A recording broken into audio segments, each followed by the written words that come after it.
Hello guys, स्वागत है आप सभी का आपका अपने यूट्यूब चैनल NS1 क्लासेस पर। तो गाइस, आज के इस वीडियो में हम लोग एक नया टॉपिक शुरू करने वाले हैं। तो टॉपिक है रेशियो एंड प्रपोर्शन। तो आप सभी को पता ही होगा कि रेशियो एंड प्रपोर्शन कितना इंपॉर्टेंट चैप्टर है। बेसिक भी है और इम्पोर्टेंट भी है, क्योंकि अगर आप रेशियो को ठीक से नहीं पढ़ते हैं तो पूरा का पूरा अर्थमेटिक में आपको प्रॉब्लम फेस करना पड़ेगा। और ज्योमेट्री जब पढ़ेंगे आप एडवांस मैथ में, तो वहां भी आपको रेशियो का जरूरत पड़ेगा। ठीक है। देखिए, दो चैप्टर, एक होता है परसेंटेज और एक होता है रेशियो। ये दोनों चैप्टर इतना इंपॉर्टेंट है कि मतलब पूरा बेसिक चैप्टर है। कहीं ना कहीं हर जगह पे इसका यूज आपको पड़ जाएगा। पूरा अर्थमेटिक में और एडवांस मैथ में भी कुछ कुछ रेशियो का जरूरत पड़ेगा, और परसेंटेज का भी अर्थमेटिक में बहुत बड़ा रोल है। ठीक है। तो ये दो चैप्टर जो है वो पूरा बेसिक चैप्टर है। तो परसेंटेज तो हम लोग पहले ही अच्छे से पढ़ चुके हैं, हमने आपको रेशियो नहीं पढ़ाया। तो आज हम लोग रेशियो एंड प्रोपोर्शन पढ़ने वाले हैं। ठीक है। अगर आप में से कोई इस चैनल पर न्यू है तो चैनल को प्लीज सब्सक्राइब कर लीजिएगा। हम पहले सब्सक्राइब नहीं करने बोल रहे हैं, पहले आप वीडियो को देखिए। आपको अच्छा लगता है तो चैनल को सब्सक्राइब करिए और वीडियो को और भी अपने दोस्तों तक शेयर करिएगा। ऐसा नहीं है कि पहले ही सब्सक्राइब आप कर लीजिए, आपको अच्छा लगता है तो ही सब्सक्राइब करिएगा। और मुझे पता है कि आपको डेफिनेटली अच्छा लगेगा। एक बार आप वीडियो को पूरा देखिए। ठीक है। तो चलिए अब बिना देर किए वीडियो को शुरू करते हैं। तो चलिए आप लोग अपने कॉपी पर हेडिंग लगाइए, रेशियो एंड प्रोपोर्शन। हिंदी में बोले तो अनुपात और समानुपात। ठीक है। देखिए, हम लोग क्या करते हैं, आज का जो ये वीडियो है उसमें हम लोग रेशियो और प्रोपोर्शन का जितना भी बेसिक्स होता है कि रेशियो क्या होता है, कितने टाइप्स के होते हैं, प्रोपोर्शन क्या होता है, वो कितने टाइप्स के होते हैं, है ना, वो सारा आज का हम लोग कंप्लीट कर लेंगे। तो बहुत से स्टूडेंट को क्या लगे रहा होगा कि पहले हम लोग रेशियो पढ़ लेंगे फिर प्रोपोर्शन पढ़ लेंगे तो ज़्यादा बढ़िया रहेगा। लेकिन हम भी वैसे ही पढ़ाएंगे, लेकिन अगर हम लोग को क्या करते हैं, रेशियो एंड प्रोपोर्शन का पूरा बेसिक्स जो है वो आज के इस वीडियो में कंप्लीट कर लेंगे। इससे फायदा क्या होगा कि जब हम क्वेश्चन करवाएंगे तो जब हम रेशियो कंप्लीट करके, रेशियो का जितना भी क्वेश्चन है वो कंप्लीट करके जब हम प्रोपोर्शन में पहुंचेंगे तो प्रोपोर्शन में जितना भी बेसिक्स आज हम बताएंगे वो दोबारा जो है हम वहां पर समझाएंगे कि ये कैसे आता है, क्या फॉर्मूला था।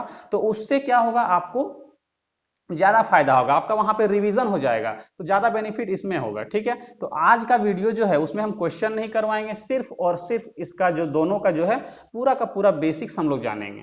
कल से हम लोग मतलब क्वेश्चन शुरू करेंगे, और उसमें उसमें जो है हम लोग सारे ट्रिक्स, जो कंसेप्ट होते हैं, जो भी फॉर्मूला वगैरह, फॉर्मूला तो कहीं ज्यादा यूज होता नहीं, फॉर्मूला तो इसमें कहीं है ही नहीं, ट्रिक और कंसेप्ट, ये दो चीज जो है हम लोग क्वेश्चन के थ्रू ही सीखते हुए चलेंगे। ठीक है। तो चलिए हम लोग सबसे पहले देखते हैं रेशियो। ठीक है। सबसे पहले हम लोग देखते हैं रेशियो। आखिर ये रेशियो होता क्या है। तो देखिए, मान लेते हैं कि दो नंबर है ए और बी, तो उसको हम लोग रेशियो बोलेंगे कब। देखिए, और डिफिनेशन लिख लीजिए पहले, कहीं डिफिनेशन का जरूरत पड़ता नहीं है लेकिन आपको जानकारी के लिए याद रखना होगा। देखिए, A by B is called ratio of A and B if। Hindi medium वाले लिखिएगा कि A बटा B को A और B का अनुपात कहा जाता है यदि, पहला पॉइंट याद रखिएगा कि A and B are two similar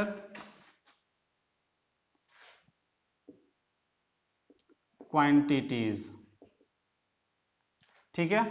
ए और बी जो है वो दोनों जो है समान राशियां होनी चाहिए। जैसे कि अगर आप यहां पर किसी चीज का संख्या को रखते हैं तो यहां भी किसी चीज का संख्या को रखना पड़ेगा, या फिर अगर आप मान लेते हैं कोई अलग अलग राशि का तुलना कर लेते हैं, रेशियो निकालेंगे तो रेशियो नहीं निकल सकता है। जैसे आप लड़की की तुलना लड़का से करेंगे तो ये पॉसिबल नहीं है, रेशियो नहीं निकलेगा। लेकिन बहुत से स्टूडेंट को डाउट होगा कि सर हमने क्वेश्चन में लड़कियों की संख्या का अनुपात और लड़कों की संख्या का अनुपात देखा है, तो वो संख्या लड़की और लड़का का संख्या का अनुपात है, लड़का और लड़की का अनुपात नहीं है, वो संख्या का अनुपात है, तो राशि दोनों का समान है।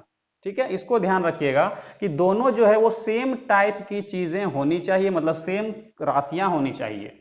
ठीक है, अगर ये रुपया में है तो ये भी रुपया में होना चाहिए, ऐसा नहीं कि ये रुपया में है और ये पैसा में हो तो रेशियो निकल जाएगा, नहीं निकलेगा, ये भी रुपया में होना चाहिए। ठीक है, दूसरा चीज और क्या याद रखना है कि ए एंड बी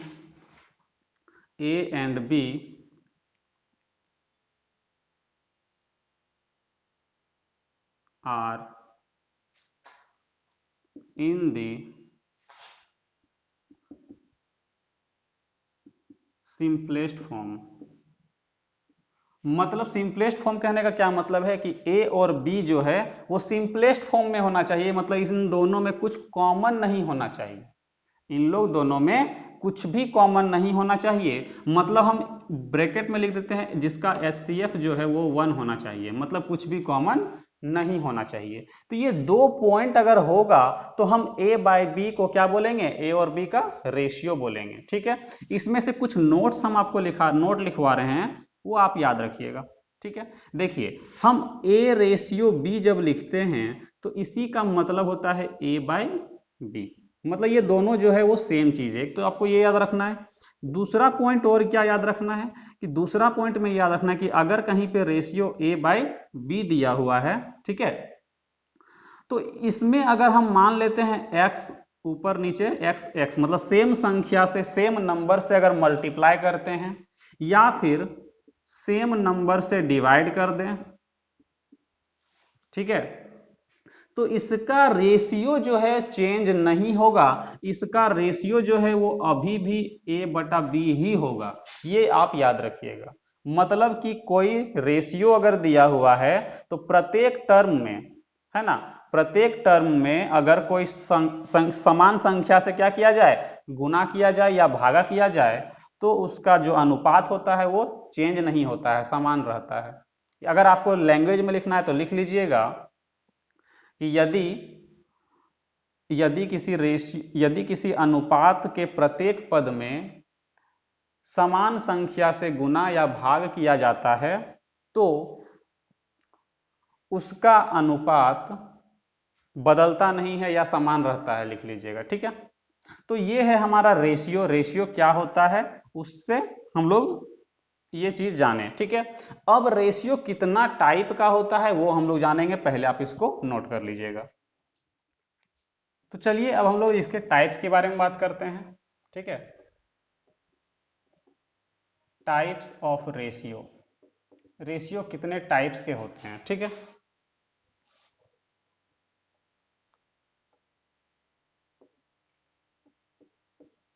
तो सबसे पहला टाइप होता है डुप्लीकेट रेशियो, हिंदी में बोलते हैं इसको वर्गानुपात। ठीक है, तो वर्गानुपात नाम से ही पता चल रहा है क्या, वर्ग, तो यहां पर लिखेंगे डुप्लीकेट रेशियो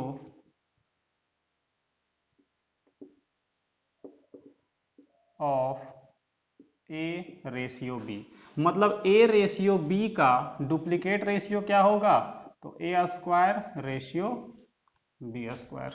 ठीक है, हिंदी में अगर लिखें तो लिखेंगे ए अनुपात बी का वर्गानुपात बराबर ए स्क्वायर अनुपात बी स्क्वायर। दूसरा टाइप होता है सब डुप्लीकेट रेशियो, सब डुप्लीकेट रेशियो, हिंदी में बोलते हैं वर्ग मूलानुपात। नाम से ही पता चल रहा है वर्गमूल, क्या पता चल रहा है, वर्गमूल, मतलब हमको इसका क्या निकालना है, तो वर्गमूल कर देंगे। जैसे कि लिख देते हैं sub duplicate ratio of A ratio B, तो हम लोग वर्गमूल मतलब क्या, रूट लगा देंगे, square root A ratio root B. ठीक है, हिंदी में अगर लिखते हैं तो ए अनुपात बी का वर्गमूलानुपात बराबर रूट ए अनुपात रूट बी। ठीक है, देखिए हम आपको एक एग्जाम्पल भी दे के दिखाते हैं। अगर इसका भाई अगर हम आपको एग्जाम्पल देते हैं, ठीक है, जैसे कोई रेशियो 1, जैसे कोई रेशियो अगर 2:3 है, ठीक है, तो इसका अगर हम डुप्लीकेट रेशियो लिखते हैं तो लिखेंगे कितना, 4:9, स्क्वायर कर देंगे।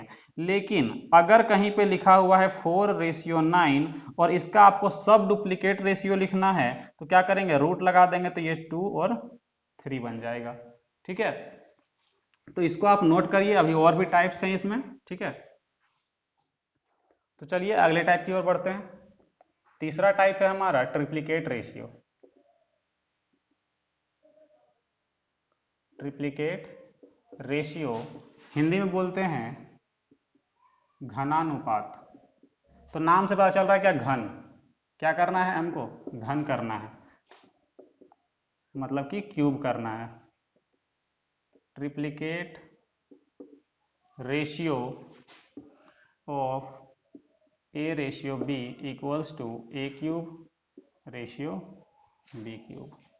यदि ए अनुपात बी का घनानुपात बराबर ए क्यूब अनुपात बी क्यूब। ठीक है, चौथा टाइप होगा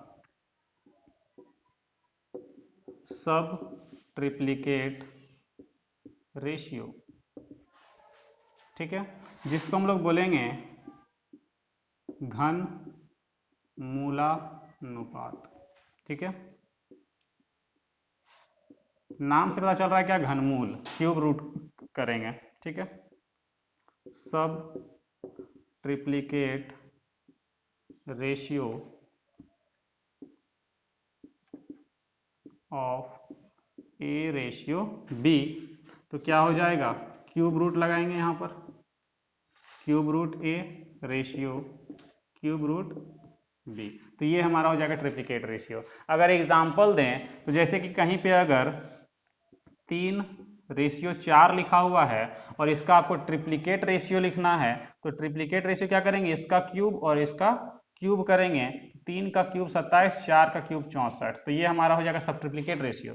लेकिन अगर कहीं पे दिया हुआ है, अगर मान लेते हैं कहीं पे दिया हुआ है 512 रेशियो 729 और इसका आपको निकालना है क्या, सब ट्रिप्लीकेट रेशियो, तो क्या करेंगे, इसमें क्यूब रूट लगाएंगे, तो ये किसका क्यूब होता है, 512, 8 का क्यूब होता है 512 और ये 9 का क्यूब होता है, तो 8:9 जो है हमारा सब ट्रिप्लीकेट रेशियो हो जाएगा। ठीक है, चलिए इसको भी आप जल्दी से नोट करिए। चलिए हमारा पांचवा टाइप देखते हैं, reciprocal ratio. Reciprocal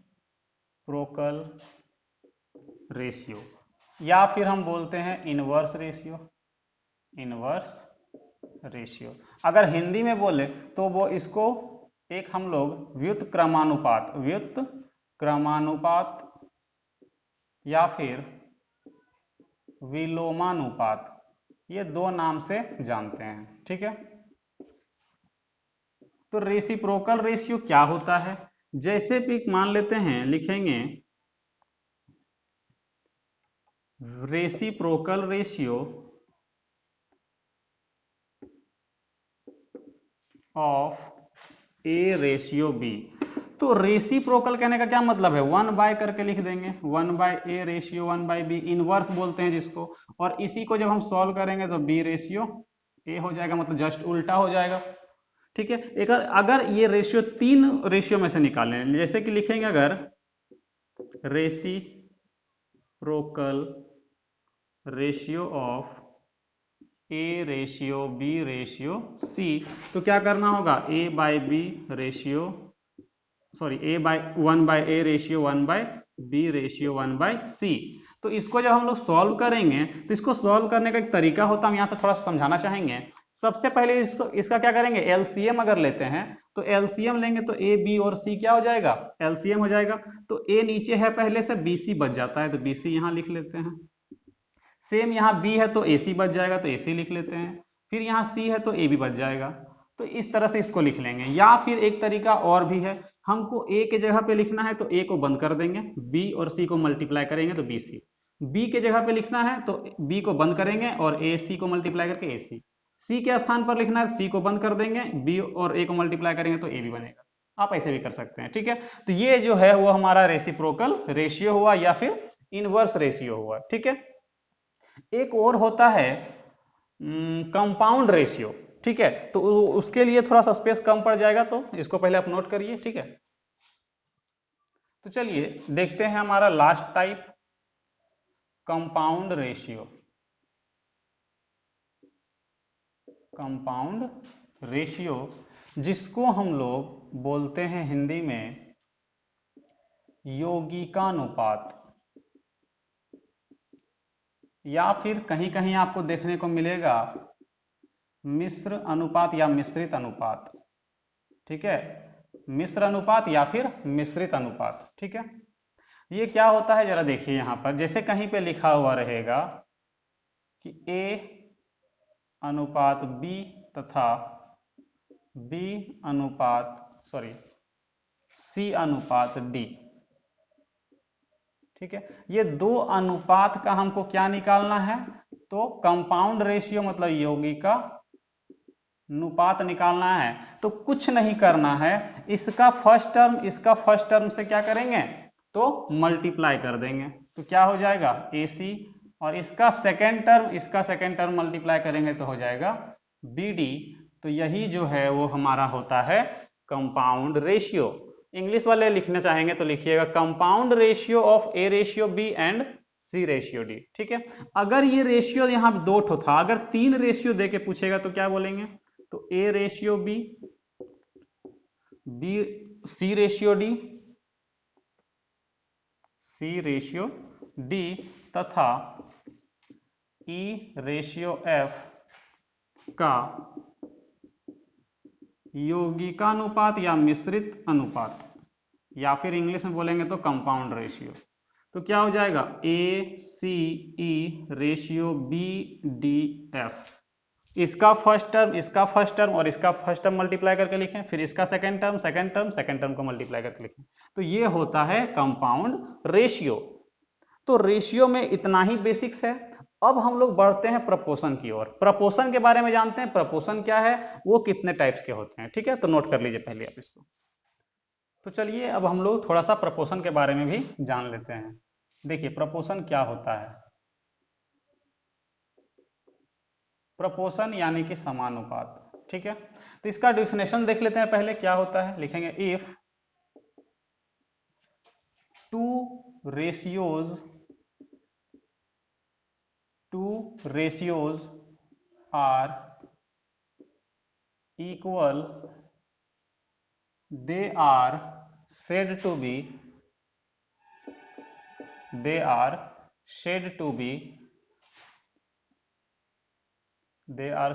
be in proportion, ठीक है। हिंदी वाले लिखिएगा कि यदि दो अनुपात बराबर होते हैं तो उन्हें अनुपात में कहा जाता है, ठीक है।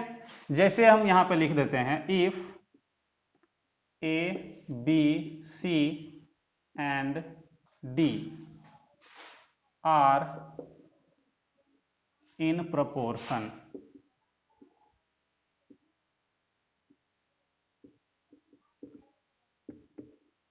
it is written as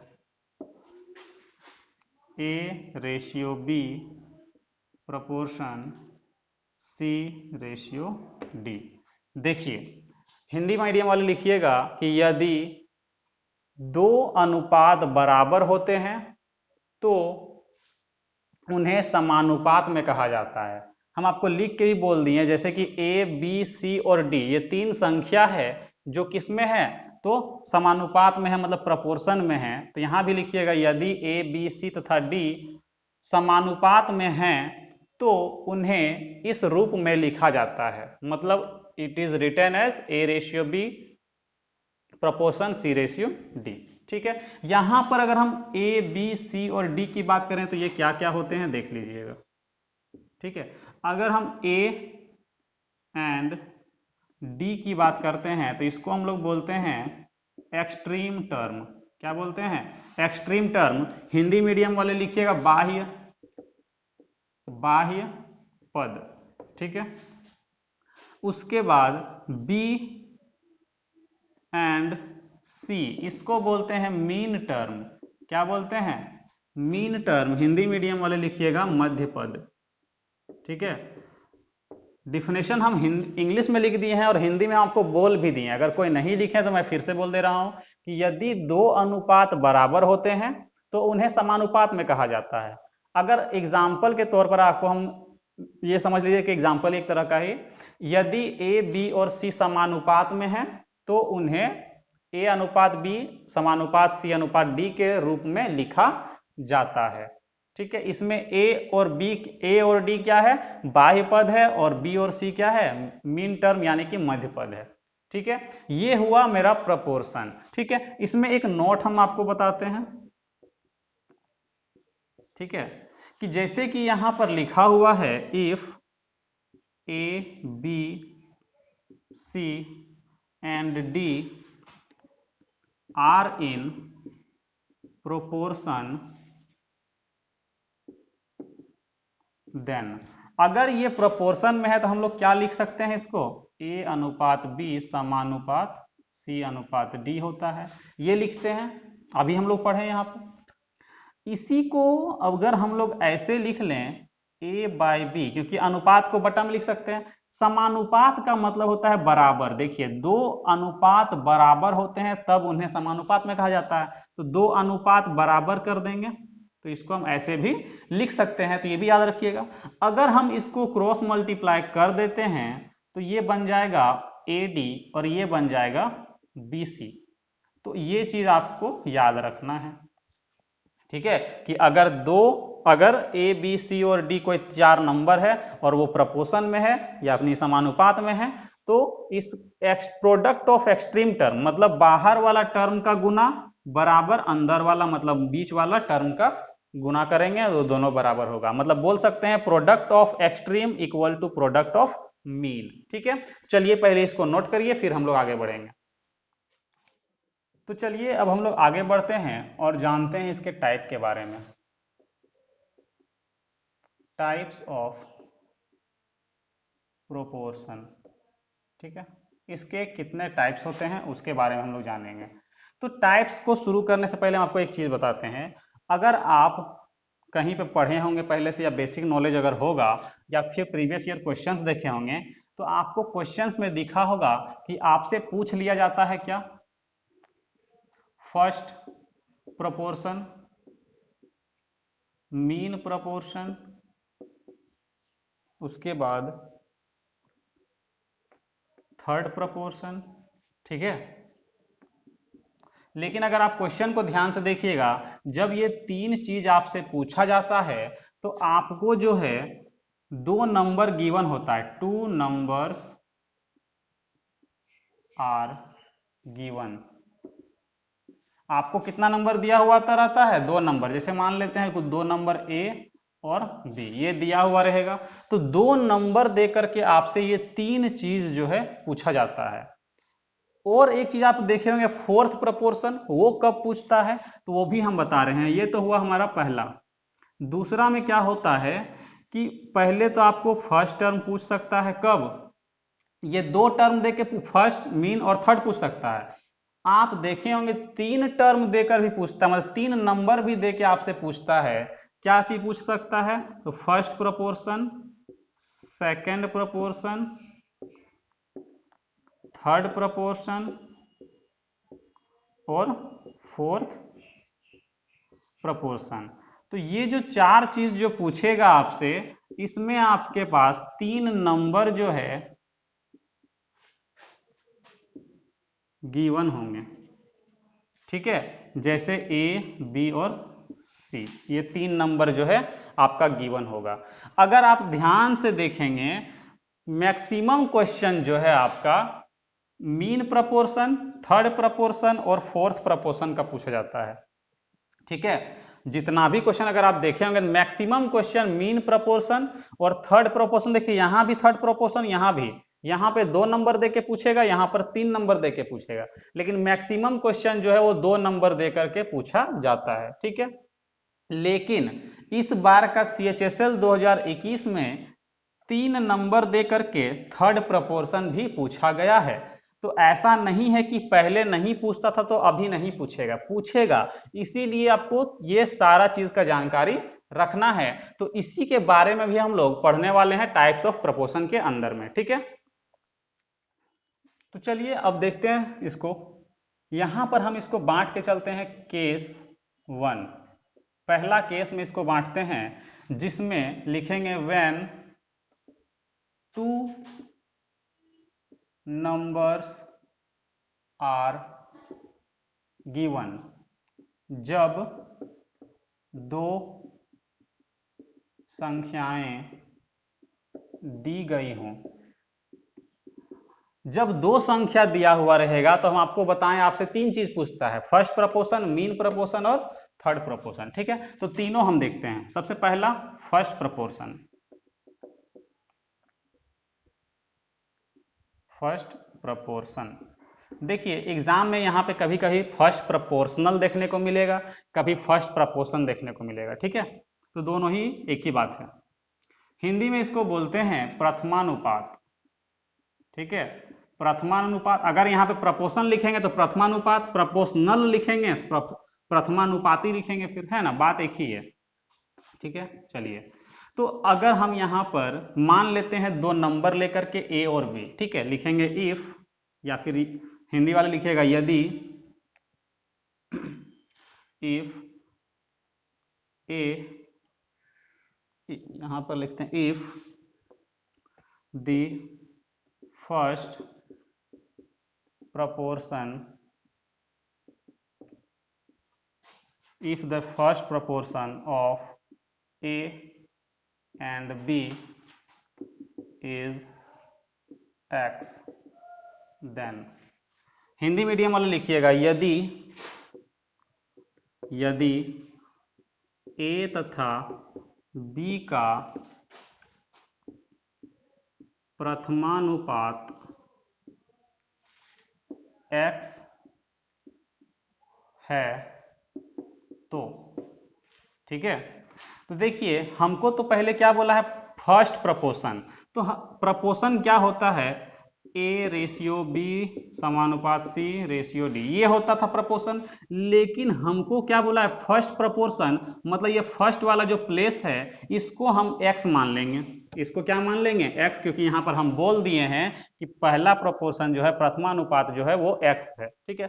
तो हम क्या करते हैं, पहला जो प्लेस है वो उसको X मानते हैं, और बाकी जगह पे जो हम माने हैं A B, 2 नंबर माने हैं, उसको हम फिल करते हैं। अब जरा सोचिए, यहां पर नंबर मेरे पास कितना है, 2 ही है, लेकिन भरना 3 जगह पे है। तो हम क्या करेंगे, इस जो नंबर पे, यहाँ पे जो नंबर है उसको 2 बार यहाँ रिपीट किया जाता है, इसको याद रखिएगा थोड़ा सा, ठीक है। बस ये याद रखने वाली चीज है। इसको 2 बार क्या किए, रिपीट कर दिए। अच्छा सॉरी, यहाँ पे बी और सी तो नहीं माने ना, ए और बी माने थे, तो यहाँ पर ए और बी लिख लेते हैं। ये ए है और यहाँ पर बी है, ठीक है। बी और सी नहीं होगा क्योंकि यहाँ पर ए और बी माने है ना, ठीक है। अब इसको सॉल्व करते हैं। इसका मतलब क्या होगा, x बटा ए, और समानुपात मतलब बराबर a बटा b। तो यहां से जो है आपका x का वैल्यू क्या निकलेगा, तो a स्क्वायर बाय b, इधर क्रॉस मल्टीप्लाई हो जाएगा। तो आपका जो प्रथमानुपात है, फर्स्ट प्रपोर्शन जो है वो x माने थे, और यहाँ पर आपका x का जो वैल्यू है वो a स्क्वायर बाय b हो गया। मतलब आपका फॉर्मूला निकल गया कि फर्स्ट प्रपोर्शन निकालने का क्या, a स्क्वायर बाय b, मतलब जो 2 नंबर दिया रहेगा उसका फर्स्ट का स्क्वायर बटा सेकंड का स्क्वायर कर, फर्स्ट का स्क्वायर बटा में सेकंड नंबर का से डिवाइड कर देंगे तो हमारा जो आंसर है वो निकल जाएगा। ठीक है, तो ये तो हुआ हमारा फर्स्ट प्रपोर्शन। चलिए इसको नोट करिए। चलिए अब हम लोग मीन प्रपोर्शन देखते हैं, क्योंकि देखिए दो नंबर जब दिया रहता है तो क्या क्या पूछता है, फर्स्ट प्रपोर्शन, मीन प्रपोर्शन और थर्ड प्रपोर्शन। तो फर्स्ट प्रपोर्शन हम लोग देख लिए, अब देखते हैं मीन प्रपोर्शन, जिसको हम लोग बोलते हैं मध्यानुपात। क्या बोलते हैं, मध्यानुपात। ठीक है, मध्यानुपात क्या होगा, तो लिखते हैं इफ द मीन प्रपोर्शन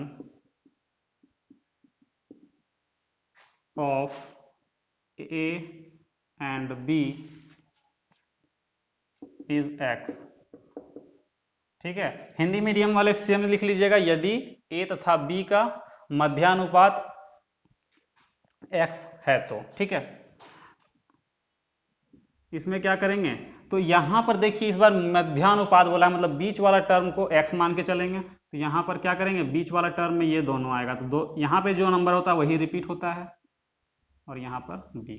ठीक है, तो यहां से अगर हम निकालते हैं इसका वैल्यू तो इस तरह से हो जाएगा, तो एक्स स्क्वायर का वैल्यू क्या हो जाएगा, a इंटू बी। तो हमको चाहिए x का वैल्यू, तो a under root a b, x is equal to root a b, मतलब कि मेरा मीन प्रपोर्शन जो है वो क्या होगा, अंडर रूट ए बी होगा। ठीक है, तो चलिए अब तीसरा पॉइंट देखते हैं, थर्ड प्रपोर्शन। ठीक है, थर्ड प्रपोर्शन, ठीक है, जिसको हम लोग बोलते हैं तृतीयानुपात। ठीक है, देखिए थर्ड प्रपोर्शन मतलब हम लिखेंगे यहां पर if the third proportion of a and b, दो नंबर है, इज एक्स, देन हिंदी वाले फिर से लिख लीजिएगा कि यदि ए और बी का थर्ड प्रोपोर्शन मतलब कि तृतीयानुपात एक्स है तो। ठीक है, तो इस बार क्या लिखेंगे, ए रेशियो बी, और इसी को फिर रिपीट करेंगे और लिखेंगे x। अब आप बहुत से लोग कंफ्यूज हो रहे होंगे कि ये x तो चौथा नंबर पे है, तो इसको हम लोग फोर्थ प्रपोर्शन बोलेंगे, थर्ड क्यों बोल रहे हैं। तो याद रखिएगा कि जब दो नंबर दिया रहता है तो इसको बोलते हैं फर्स्ट प्रपोर्शन, और ये जो दोनों टर्म है इसको बोलते हैं मीन प्रपोर्शन मतलब मध्यानुपात, और इसको बोलते हैं थर्ड प्रपोर्शन। इसको याद रखिएगा, ठीक है, कंफ्यूज नहीं होइएगा। ठीक है, चलिए अब इसको सॉल्व करते हैं। A ratio b proportion b ratio x. ठीक है, तो हमको x का वैल्यू फाइंड करना है, तो a by B equal to b by x, तो x का वैल्यू यहां पर निकलेगा बी स्क्वायर बाई ए। देखिए जस्ट उल्टा निकला, जो फर्स्ट प्रपोर्शन में हम निकाले थे वहां a स्क्वायर बाई बी निकला था, यहां बी स्क्वायर बाई ए निकला हुआ है। ठीक है, चलिए नोट कर लीजिए। तो चलिए हम लोग अब आगे बढ़ते हैं और केस 2 लेकर के चलते हैं, जब तीन संख्या दिया हुआ रहेगा। ठीक है, जब तीन संख्या दिया रहेगा तो लिखते हैं व्हेन 3 नंबर्स आर गिवन, जब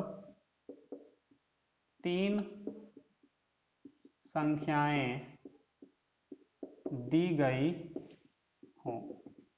ठीक है, तो उसके लिए जब तीन संख्या दिया हुआ था तो हम आपको बताए थे आपसे चार चीज पूछ सकता है, first proportion, second proportion, third proportion और फोर्थ प्रपोर्शन। ठीक है, तो हम चारों के बारे में बात करते हैं। सबसे पहला फर्स्ट प्रपोर्शन। ठीक है,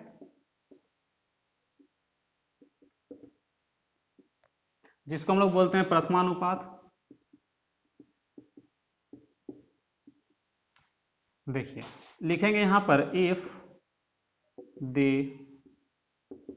first proportion of A, B and C is X, then Hindi medium वाले एक बार लिख देते हैं, यदि A, B तथा C का प्रथमानुपात x है तो, ठीक है। तो अनुपात यहां पर पहले लिखते हैं। अनुपात क्या होता है? ए समानुपात क्या होता है? ए अनुपात बी समानुपात सी अनुपात डी। तो हमको प्रथमानुपात बोला है तो पहला नंबर में हम x मान लेते हैं। रेशियो ए है समानुपात बी और सी। देखिए यहां पर 3 टर्म दिया है तो कोई भी टर्म यहां पे रिपीट नहीं होगा, ये याद रखिएगा, ठीक है। तो यहां से अब सॉल्व करेंगे x बाई ए बराबर b बाई सी। तो यहां से जो x का वैल्यू निकलेगा क्रॉस मल्टीप्लाई करेंगे तो ए बी बाई सी। तो ये हमारा निकला फर्स्ट प्रपोर्शन। कब? जब 3 संख्या दिया होगा तब, ठीक है। चलिए आगे बढ़ते हैं। दूसरा है सेकंड प्रपोर्शन।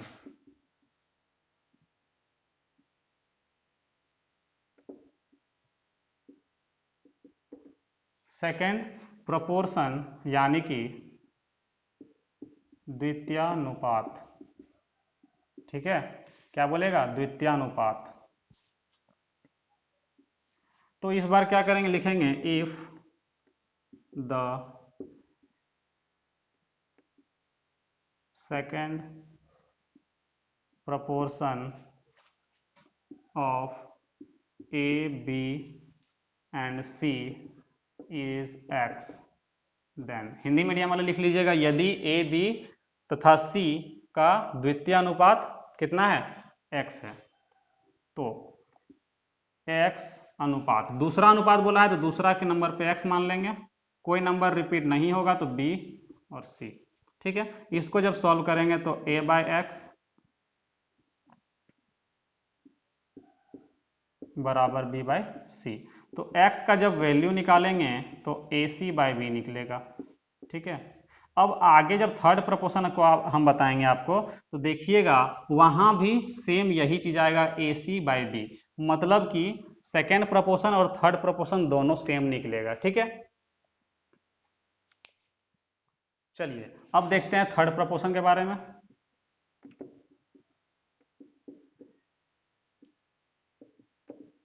जिसको बोलेंगे हिंदी में तृतीयानुपात, ठीक है। देखिए तृतीयानुपात बोलेंगे तो यहां पर क्या करेंगे? इफ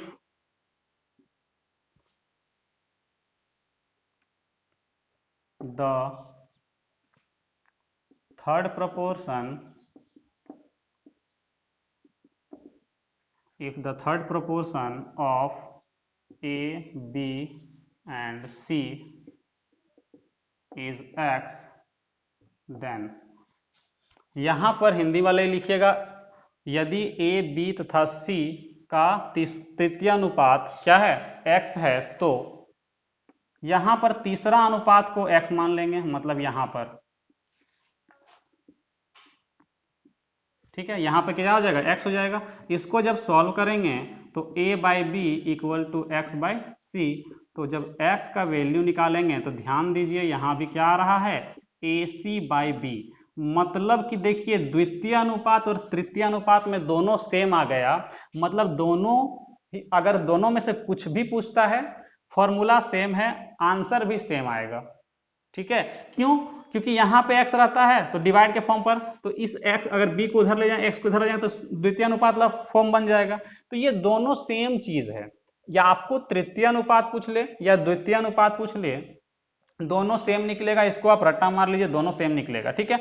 मैक्सिमम टाइम में जो है ये सब पूछा नहीं जाता है द्वितीय तृतीय, लेकिन 2021 CHSL में जो है 3 नंबर दे करके तृतीय अनुपात पूछ लिया गया था। तो हो सकता है द्वितीय भी पूछ ले, तो द्वितीय पूछेगा तो कोई टेंशन नहीं लेना है, तृतीय का जो होगा वही द्वितीय का अनुपात भी होगा, ठीक है। तो याद रखिएगा द्वितीय अनुपात और तृतीय अनुपात जो है दोनों बराबर होता है, सेम होता है। कब? जब 3 संख्याएं दी गई होंगी, ठीक है। चलिए नोट करिए। चलिए आगे बढ़ते हैं। हमारा लास्ट पॉइंट है फोर्थ प्रपोर्शन। ये इंपॉर्टेंट है, ये आपसे एग्जाम में पूछा जाता है, ठीक है। फोर्थ प्रपोर्शन पूछा तो सारा जाता है अब से, लेकिन ये जो है मैक्सिमम टाइम पे यही सब पूछा जाता है कि क्या, कौन सा? Mean proportion, third proportion. Third proportion कौन सा? 2 संख्या दे करके, और फोर्थ प्रपोर्शन 3 संख्या देके पूछता है, ठीक है। लेकिन CHSL 2021 में 3 संख्या देके थर्ड प्रोपोर्शन पूछ लिया गया था इस बार, तो हो सकता है वो आगे भी पूछेगा, ठीक है, इसलिए आपको सारा अब याद रखना है। तो देखिए फोर्थ प्रोपोर्शन मतलब लिखेंगे चतुर्थानुपात, क्या लिखेंगे, चतुर्थानुपात, ठीक है, लिखेंगे if the fourth proportion, if the fourth proportion of A, B and C is X, then, ठीक है, हिंदी मीडियम वाले लिखिएगा, यदि A, B तथा C का चतुर्थानुपात X है तो क्या करेंगे, A ratio B proportion C ratio X। देखिए यहां पर ये 4 नंबर पे आया, first proportion, second proportion, third proportion, fourth proportion. जब 3 संख्या दिया रहेगा तो नाम क्या बोलेंगे, फर्स्ट, सेकेंड, थर्ड और फोर्थ। लेकिन जब 2 संख्या दिया रहता था तो बोलते थे क्या, फर्स्ट प्रोपोर्शन, ये पूरा को बोलते थे मीन प्रोपोर्शन, इसको बोलते थे थर्ड प्रोपोर्शन, ठीक है, कंफ्यूज नहीं होइएगा। यहां जब सॉल्व करेंगे तो A बाई बी बराबर C बाई एक्स, तो x का जो वैल्यू निकलेगा यहां पर अगर आप ध्यान से देखेंगे तो क्या निकलेगा, BC बाई ए, ठीक है। तो ये जो 4 प्रोपोर्शन हुआ इसमें और 3 प्रोपोर्शन वहां पे, ये जो है आपको सारा याद रखना है। अगर डायरेक्ट फॉर्मूला आपको याद नहीं रहता है तो क्या करना है एग्जाम में, ये वाला टर्म जो है वहां पर लिखिएगा पहले, तो आराम से आपका फॉर्मूला डिराइव हो जाएगा, ठीक है। चलिए अब 2 चीज और बचा हुआ है, उसको पहले हम आपको बताते हैं, ठीक है, पहले इसको नोट कर लीजिए। तो चलिए अब आगे बढ़ते हैं। देखिए आप लोग सुने होंगे एक नाम डायरेक्टली प्रोपोर्शनल, डायरेक्टली प्रोपोर्शनल, ठीक है, हिंदी में इसको बोलते हैं समानुपात। क्या बोलते हैं, समानुपात, ठीक है, डायरेक्टली प्रोपोर्शनल समानुपाती, ठीक है, समानुपाती, या फिर अनुक्रमानुपाती, अनुक्रमानुपाती, या फिर कहीं कहीं पे लिखा रहेगा सीधे समानुपाती या सीधा समानुपात, ठीक है। तो सेम चीज है। डायरेक्टली प्रोपोर्शनल का मतलब क्या होता है समझिए, जैसे कहीं लिखता है if x is directly proportional to y, then Hindi medium वाले लिखिएगा यदि x y के समानुपाती है तो। समानुपाती होने का मतलब आप याद रखिएगा, x जो है वो इस तरह से, इसको बोलते हैं प्रोपोर्शनल, ठीक है, x proportional to y, directly proportional इसी को बोलते हैं, ठीक है। अब अगर यहाँ पे एक रिजल्ट याद रखिएगा कि अगर हम यहाँ से x इक्वल टू लिखें, मतलब प्रोपोर्शनल को हटा के अगर इक्वल टू का साइन देते हैं तो यहाँ पर जो है एक टर्म, एक कांस्टेंट टर्म को लिखते हैं के वाई, क्या लिखेंगे, के वाई। अगर हम यहाँ से के का वैल्यू निकालते हैं तो क्या निकले, एक्स बट्टा वाई बराबर के, और इस के को बोलते हैं हम लोग कांस्टेंट, ठीक है। तो ये चीज आप याद रखिएगा, किसके लिए, तो डायरेक्टली प्रोपोर्शनल के लिए। एक नोट आपको हम बताते हैं कि डायरेक्टली प्रोपोर्शनल का मतलब क्या होता है, ठीक है। डायरेक्टली प्रोपोर्शनल का मतलब ये होता है कि यदि इफ, इसको शॉर्ट में ही आपको बताते हैं कि यदि x मान लेते हैं अगर बढ़ रहा है, एरो का ऊपर जा रहा है मतलब इंक्रीज हो रहा है, बढ़ रहा है, ठीक है, तो अगर x बढ़ रहा है तो y भी क्या होगा, बढ़ेगा। अगर x घट रहा है तो y भी क्या होगा, घटेगा। इसका यही मतलब होता है, ठीक है। डायरेक्टली प्रोपोर्शनल का मतलब यही है कि x अगर बढ़ेगा तो y भी बढ़ेगा, x अगर घटेगा तो y भी घटेगा। ये हम नोट में आपको दिखवा दिए, ठीक है। चलिए इसको नोट करिए। चलिए लास्ट चीज हम लोग एक जानते हैं, उसके बाद इस वीडियो को हम लोग यहाँ पर समाप्त करेंगे, ठीक है। आप लोग डायरेक्टली के बाद एक और वर्ड सुने होंगे, इनवर्सली प्रोपोर्शनल, इनवर्सली प्रोपोर्शनल, ठीक है, या फिर हम इसी को एक नाम से और बोल सकते हैं, इनडायरेक्टली प्रोपोर्शनल, इनडायरेक्टली प्रोपोर्शनल, ठीक है, जिसको हम लोग हिंदी में बोलते हैं व्युत्क्रमानुपाती, व्युत्क्रमानुपाती, ठीक है, याद रखिएगा इसको। अब इसमें होता क्या है, यदि if x is inversely proportional to y, then, ठीक है, हिंदी में लिखिएगा, यदि x, लिख देते हैं, यदि x y का व्युत्क्रमानुपाती है तो, ठीक है, व्युत्क्रमानुपाती मतलब क्या है, x प्रोपोर्शनल टू, इनवर्सली बोला है मतलब 1/y लिखेंगे, ठीक है। इसको अगर हम इक्वल टू लिखते हैं तो एक कांस्टेंट टर्म k आता है और बटा में y हो जाएगा। ये y को अगर हम इधर लेके चलते हैं तो यहां पर कांस्टेंट टर्म इस तरह का बनेगा, ठीक है, x into y equal to k, इसी को बोलते हैं कांस्टेंट टर्म। यहां पर फिर से एक नोट लिखते हैं, इसका मतलब इनवर्सली प्रोपोर्शनल मतलब क्या होता है कि x अगर बढ़ रहा है तो y जो है वो क्या होगा, घटेगा, अगर x घट रहा है तो y जो है वो बढ़ेगा, जस्ट इसका उल्टा चलता है, ठीक है, इसीलिए इसको बोलते हैं व्युत्क्रमानुपाती, ठीक है। उम्मीद है समझ में आ रहा होगा, ठीक है। तो देखिए आज जो है सिर्फ आज का जो क्लास है वो सिर्फ बेसिक क्लास था, जिसमें हम लोग रेशियो जाने, प्रोपोर्शन जान लिए, ठीक है। अब कल से भी हम लोग क्या करेंगे, क्वेश्चन प्रैक्टिस करना शुरू करेंगे, एकदम बेसिक सा क्वेश्चन उठाएंगे। पहले रेशियो का, रेशियो जब हम लोग का क्लियर थोड़ा हो जाएगा, फिर हम लोग प्रोपोर्शन का क्वेश्चन उठाएंगे, जिसमें हम लोग क्या करेंगे, first proportion, mean proportion, third proportion, fourth proportion वगैरह, ये सब हम जानेंगे, सॉल्व करेंगे क्वेश्चन जो एग्जाम में आया हुआ क्वेश्चन है, ठीक है। तो चलिए आज की इस वीडियो में हम लोग इतना ही करते हैं, मिलते हैं आपसे अब नेक्स्ट वीडियो में, तब तक के लिए बाय बाय, टेक केयर।